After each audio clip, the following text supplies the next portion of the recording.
पहलगाम हमले के बाद भारत सरकार ने साल 1960 के सिंधु जल समझौते को स्थगित कर दिया है। इसके बाद अब हर किसी के मन में यही सवाल है, क्या भारत सिंधु नदी की धारा को मोड़ सकता है, या भारत कब अपना टैप बंद करेगा और नदी का पानी पाकिस्तान का रास्ता भूल जाएगा। इस पर एक्सपर्ट्स का कहना है कि फिलहाल ये इतना आसान नहीं है और ना ही पॉसिबल है। भारत के पास ना तो इतनी बड़ी जलराशि के स्टोरेज को लेकर कोई इंफ्रास्ट्रक्चर है और ना ही नदी का पानी मोड़ने के लिए कोई बुनियादी ढांचा है। हालांकि ये समझौता रद्द होने के बाद दोनों तरह के प्रोजेक्ट्स के लिए जरूरी निर्माण की कानूनी और डिप्लोमेटिक गुंजाइश है, लेकिन इसमें भी काफी वक्त और पैसा लगेगा। सिंधु जल समझौता रद्द होना फिर भी पाकिस्तान के लिए एक बड़ा झटका है। इंडिया टुडे से जुड़े सुशील मुकुल की रिपोर्ट के अनुसार सिंधु नदी के लगभग 93% पानी का इस्तेमाल पाकिस्तान सिंचाई और बिजली उत्पादन के लिए करता है। इसकी लगभग 80% खेती की जमीन सिंधु के पानी पर निर्भर है। पाकिस्तान की अर्थव्यवस्था जाहिर तौर पर काफी हद तक कृषि आधारित है। ऐसे में पाकिस्तान पीपल्स पार्टी के प्रमुख बिलावल भुट्टो की भारत को दी गई उस धमकी से समझिए कि सिंधु नदी का पानी पाकिस्तान के अस्तित्व के लिए कितना ज्यादा जरूरी है। जिस धमकी में उन्होंने कहा था कि सिंधु नदी में या तो हमारा पानी बहेगा या फिर उनका खून बहेगा।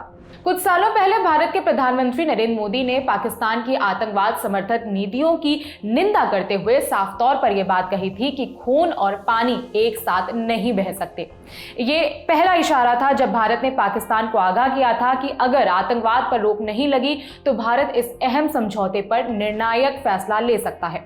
आखिरकार वो समय आ गया जब भारत ने इस समझौते पर विराम लगा दिया है। समझौता रोकने से पहले भारत का सिंधु रिवर सिस्टम की पूर्वी नदियों रावी, ब्यास और सतलुज पर कंट्रोल था। पश्चिमी नदियों सिंधु, झेलम और चिनाब पर भारत के अधिकार सीमित थे। पाकिस्तान इसके 80% हिस्से पर कंट्रोल रखता था। हालांकि भारत हाइड्रो पावर, नेविगेशन और मछली पालन के लिए इन नदियों का इस्तेमाल कर सकता था, लेकिन उसे इनके पानी के स्टोर करने के या फिर इसकी धारा को मोड़ने का अधिकार नहीं मिलता था। अब सवाल है कि समझौते के निलंबन से क्या बदलेगा। सिंधु जल संधि को निलंबित करने से अब ये बाधाएं दूर हो जाएंगी। भारत के लिए पश्चिमी नदियों के पानी के स्टोरेज और उसकी धारा मोड़कर नई परियोजनाएं बनाने का रास्ता साफ हो जाएगा। हालांकि भारत के पास फिलहाल जो हाइड्रो इंफ्रास्ट्रक्चर है उससे ऐसा तुरंत नहीं होने वाला है और इसमें काफी समय लगेगा। द इंडियन एक्सप्रेस ने सिंधु जल के पूर्व भारतीय आयुक्त पीके सक्सेना के हवाले से बताया कि भारत के लिए आसानी अब ये है कि पश्चिमी नदियों पर किसी भी परियोजनाओं के बारे में पाकिस्तान को सूचित नहीं करना होगा, ना ही उन्हें कोई डाटा शेयर करना होगा। साथ ही पाकिस्तान के किसी निरीक्षण अधिकारी को भी भारत में दौरा करने की इजाजत नहीं होगी।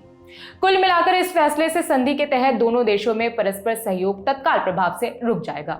सक्सेना आगे कहते हैं, भारत इस मौके का फायदा किशनगंगा परियोजना पर रिजर्वॉयर फ्लशिंग करके उठा सकता है। इससे बांध का जीवन बढ़ जाएगा। इसके साथ ही पश्चिमी नदियों में पानी के प्रवाह के बारे में अग्रिम जानकारी ना देने से पाकिस्तान को सूखे या फिर बाढ़ के किसी भी खतरे के बारे में नहीं पता चल सकेगा। अब समझते हैं, क्या भारत नदियों की धारा को मोड़ सकता है? सवाल है, क्या भारत पश्चिमी नदियों के पानी को स्टोर करने की क्षमता रखता है या उसकी धारा को मोड़कर अपने इस्तेमाल में ला सकता है?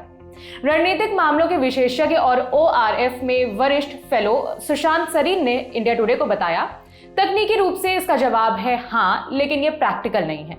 सरीन ने एक्स पर लिखा, हम तुरंत सिंधु, झेलम और चिनाब का पानी नहीं रोक सकते, लेकिन किसी पाकिस्तानी बाधा के बिना बांधों का निर्माण कर सकते हैं। साथ ही हमारा कंट्रोल इस पर भी हो सकता है कि हम पाकिस्तान को उसके सबसे ज्यादा जरूरत के समय पानी रोक दें। पानी को रोकने या फिर मोड़ने के लिए और ज्यादा रिजर्वॉयर बना सकते हैं, लेकिन इसमें काफी समय लगेगा। कुल मिलाकर बिना पर्याप्त बुनियादी ढांचे के भारत तत्काल पश्चिमी नदियों की धारा बंद नहीं कर सकता। लेकिन भारत के पास एक और विकल्प है। रणनीतिक विशेषज्ञ चिलानी ने सोशल मीडिया प्लेटफॉर्म एक्स पर बताया कि उनका मानना है कि भारत के पास सिंधु जल संधि के संबंध में एक और विकल्प है। उन्होंने कहा, भारत के पास सिंधु जल संधि से कानूनी रूप से बाहर निकलने का विकल्प है। VCLT यानी Vienna convention on the law of treaties 1969 का अनुच्छेद 60 किसी देश को दूसरे पक्ष द्वारा मटीरियल ब्रीच की स्थिति में समझौते को निलंबित करने या उससे बाहर निकलने की इजाजत देता है।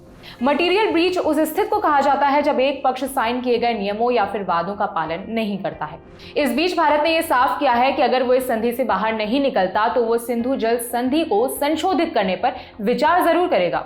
पश्चिमी नदियों के मामलों में भारत की भौगोलिक स्थिति ऐसी है कि वो इसके पानी के प्रवाह पर पूरा नियंत्रण रख सकता है। भारत इसका इस्तेमाल पाकिस्तान पर दबाव बनाने के लिए कर सकता है। सिंधु जल समझौते का निलंबन न सिर्फ पाकिस्तान के लिए एक कड़ा संदेश है, बल्कि ये भारत के लिए भी एक मौका है। इस मौके का फायदा भारत लॉन्ग टर्म बुनियादी ढांचे परियोजना शुरू करके उठा सकता है। इससे सिंधु रिवर सिस्टम पर नई दिल्ली का नियंत्रण बढ़ सकता है। भारत का ये कदम पाकिस्तान के जीडीपी के 25% हिस्से को प्रभावित कर सकता है। इस खबर में फिलहाल इतना ही। खबर लिखी है हमारे साथी राघवेंद्र ने। मेरा नाम है विभावरी। देखते रहिए दी ललन टॉप। शुक्रिया।